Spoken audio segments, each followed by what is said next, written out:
я бросил читать намаз, иман ослабел. В таких ситуациях, кто там что-то просит, советую долго не ныть. Почему? Потому что есть люди, которые, знаете, вот, они бросили намаз, и потом везде, короче, есть же там на всех там мероприятиях, на всех посиделках, говорят, вот у меня иман ослабел.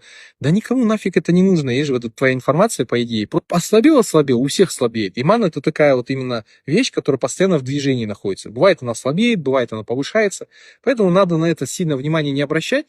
Оставил молитву, сделай покаяние, продолжи, вот и все. Не надо много об этом говорить. Но опять же, продолжи, обучайся, именно стремись к тем людям, которые больше тебя знают, которые больше, чем ты богобоязненный, например, которые больше там обладают знаниями и так далее. Все. Просто пример я вам приведу. Представьте, человек стоит, например, и на его одежду, например, попало там бензин, керосин, загорелась его одежда. И человек ходит вот так, у него одежда горит, уже половина лица ему опалила, волосы и так далее. Он ходит и говорит, смотрите, одежда горит. Ха-ха, смотрите, ха-ха-ха, одежда горит.